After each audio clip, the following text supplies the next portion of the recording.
pertanyaan besar, kenapa untuk kasus yang sebenarnya seperti saya katakan bukan sebuah kejahatan dengan pemberatan, bukan sebuah kejahatan yang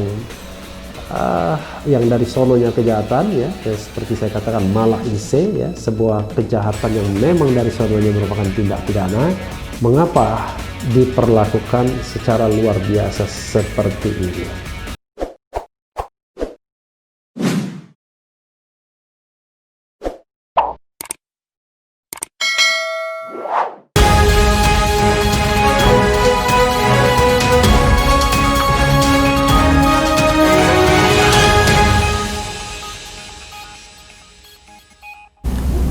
Assalamualaikum warahmatullahi wabarakatuh, Sobat RH sekalian. Jumpa lagi kita di channel yang keren ini, Keren Cadas.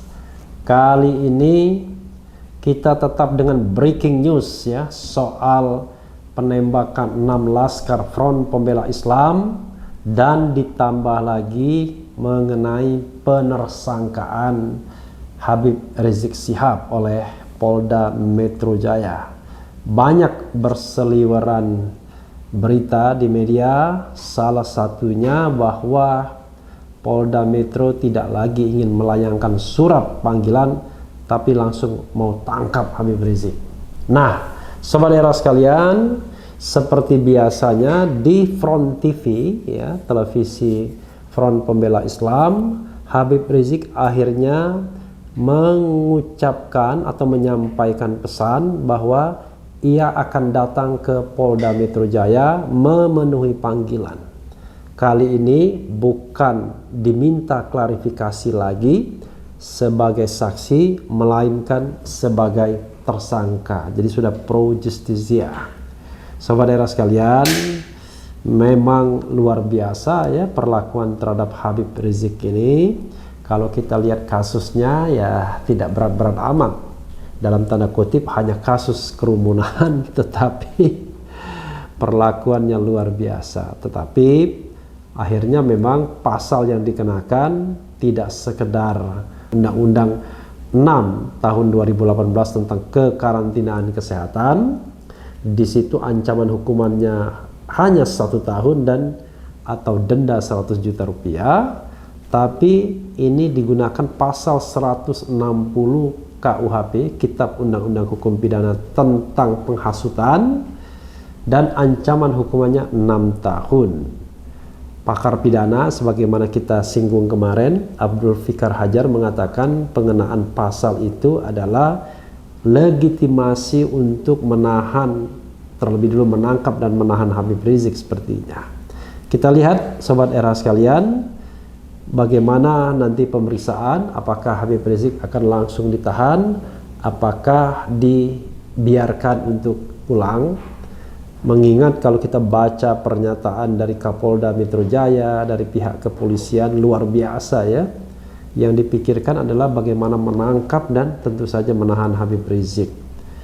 Dan ini justru memunculkan pertanyaan besar, kenapa untuk kasus yang sebenarnya seperti saya katakan bukan sebuah kejahatan dengan pemberatan, bukan sebuah kejahatan yang dari sononya kejahatan ya, yang seperti saya katakan malah inse ya, sebuah kejahatan yang memang dari sononya merupakan tindak pidana seperti perampokan, pemerkosaan, lalu juga terorisme, korupsi dan lain sebagainya. Mengapa diperlakukan secara luar biasa seperti ini? Dan ada kesan juga menggeser fokus perhatian dari masalah dalam tanda kutip masih tanda tanya penembakan atau pembantaian 6 laskar FPI oleh petugas, digeser isunya kepada masalah penersangkaan Habib Rizik. Padahal kalau kita lihat dari sisi kemanusiaan, Sobat era sekalian, yang paling penting adalah soal hilangnya nyawa manusia. Nah, saya ingin mengajak ya, mengutip dari Front TV apa yang disampaikan oleh Habib Rizik dari video yang disiarkan oleh Front TV. Sahabat daerah sekalian, yang penting tetap di channel ini, karena di channel ini Anda akan dirayu, ditipu, dibaperin, dicecar, diuber pula di jalan khusus. Karena channel ini adalah channel yang mengancam, memeras, dan membenci. Jangan lupa subscribe, like, comment, and share. Ciao. Karena itu kepada semua media saya ingatkan, janganlah membuat berita-berita yang provokatif, berita-berita yang ada aroma adu domba, berita-berita yang membuat gaduh. Pada malam ini saya umumkan untuk seluruh, yaitu anak bangsa, insya Allah besok hari Sabtu tanggal 12 Desember 2020 di pagi hari, saya bersama pengacara akan datang ke Polda Metro Jaya, insya Allah.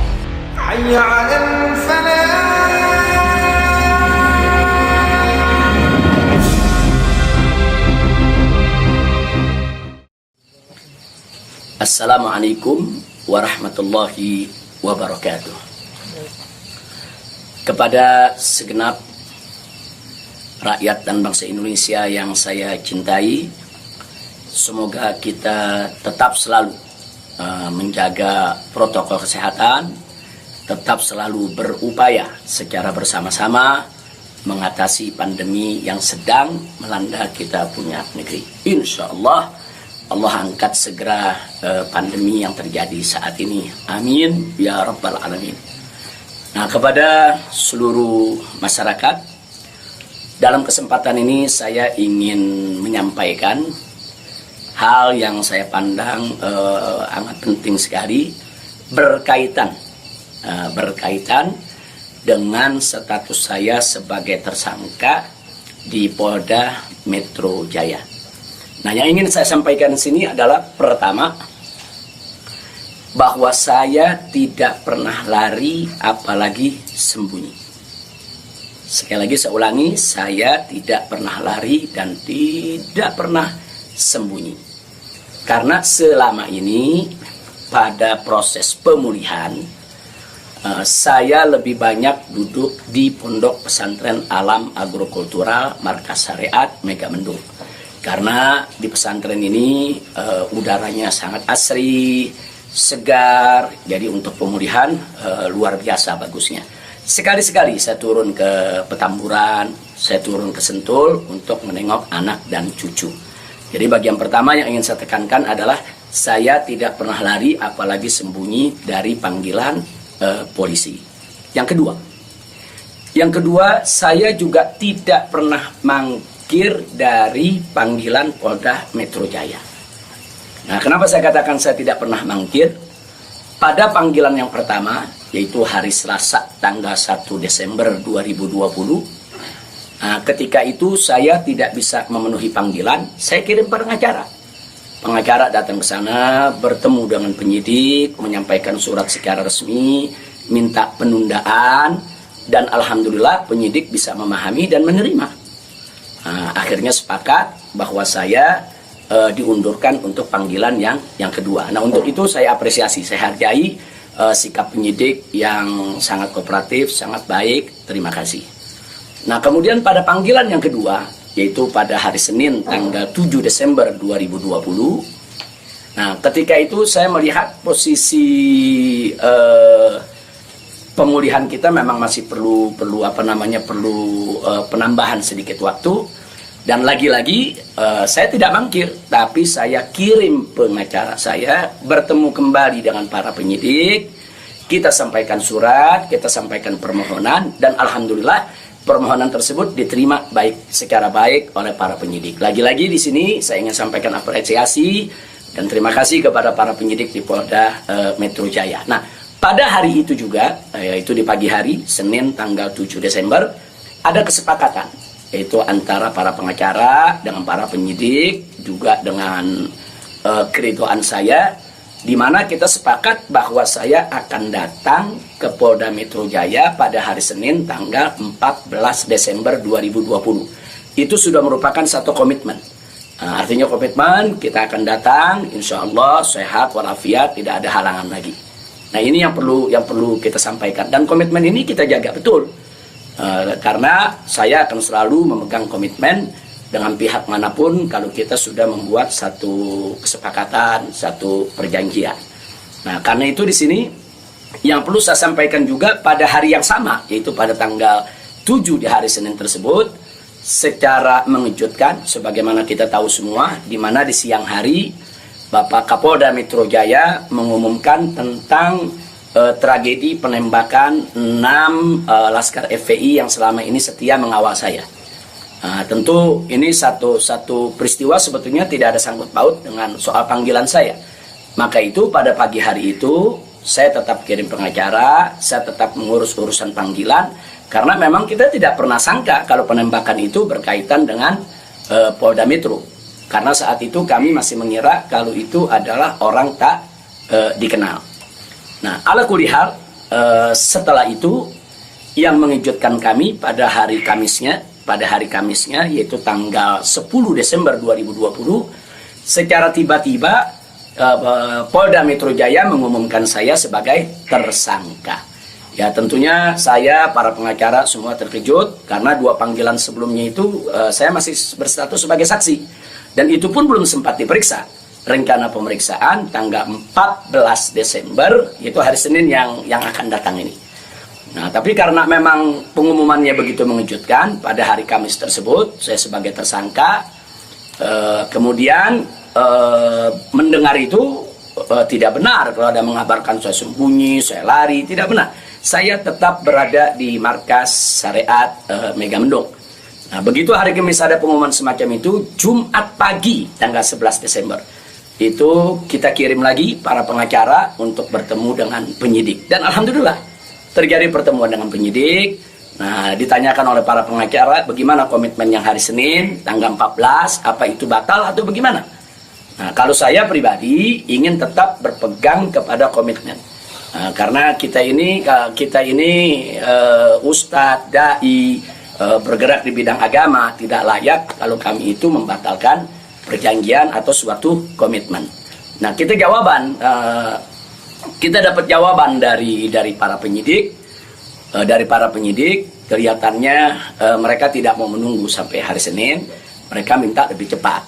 Nah, pada saat itu juga para pengacara minta kepada para penyidik, ya Habib Rizik siap dipanggil kapan saja, tapi tolong surat panggilannya dibuat, surat panggilan sebagai tersangka. Kami tidak pernah terima. Tapi kelihatannya para penyidik agak keberatan untuk mengeluarkan surat tersebut. Akhirnya terjadi kesepakatan, kalau begitu cobalah bagaimana caranya supaya Habib bisa lebih cepatlah ke Polda Metro Jaya. Jadi artinya mereka tidak mau melanggar komitmen juga, karena memang komitmennya pada tanggal 14 siap diperiksa. Nah, kita katakan melalui pengacara, kami bukan orang-orang yang suka ingkar janji, bukan orang-orang yang suka mengingkari komitmen yang ada. Tapi karena memang Polda Metro Jaya meminta lebih cepat, lebih baik menurut beliau, saya terima. Nah, karena itu pada malam ini saya umumkan untuk seluruh, yaitu anak bangsa, insya Allah besok hari Sabtu tanggal 12 Desember 2020 di pagi hari, saya bersama pengacara akan datang ke Polda Metro Jaya, insya Allah. Nah, jadi saya mau menunjukkan bahwa kita tetap punya komitmen untuk menjadi warga negara yang baik, untuk patuh hukum, untuk ikut melaksanakan daripada prosedur hukum yang ada. Nah, karena itu kepada semua media saya ingatkan, janganlah membuat berita-berita yang provokatif, berita-berita yang ada aroma adu domba, berita-berita yang membuat gaduh. Jadi tidak benar kalau saya lari, saya sembunyi, atau saya mangkir. Nah, itu yang ingin saya sampaikan. Nah, selanjutnya saya ingin menyampaikan kepada Polda Metro Jaya agar tidak terjadi kerumunan, agar tidak mengambil perhatian daripada masyarakat, agar juga tidak ada pihak ketiga yang memanfaatkan yaitu momentum soal penjemputan saya ini sehingga bisa menimbulkan kegaduhan. Maka itu saya minta kepada Polda Metro Jaya tidak perlu untuk mengerahkan kekuatan secara berlebihan. Bahkan menurut saya tidak perlu ada penjemputan, tidak perlu ada pengerahan pasukan. itu hanya akan mengeluarkan biaya yang banyak, kemudian ditambah lagi juga menguras tenaga, dan yang paling berbahaya adalah mengundang perhatian masyarakat sehingga nanti terjadi kerumunan. Nah, begitu terjadi kerumunan, nanti ada pihak ketiga sebagai provokator membuat kegaduhan, dan ini akhirnya bisa merugikan kita semua. Nah, jadi tidak usah khawatir, tidak perlu ada pengerahan kekuatan, tidak perlu ada pengerahan pasukan. Insya Allah besok hari Sabtu pagi tanggal 12 Desember 2020 saya akan diantar oleh para pengacara saya. Nah, untuk memenuhi panggilan atau memenuhi yaitu panggilan atau rencana pemeriksaan yang akan dilakukan oleh Polda Metro Jaya sesuai dengan aturan yang berlaku.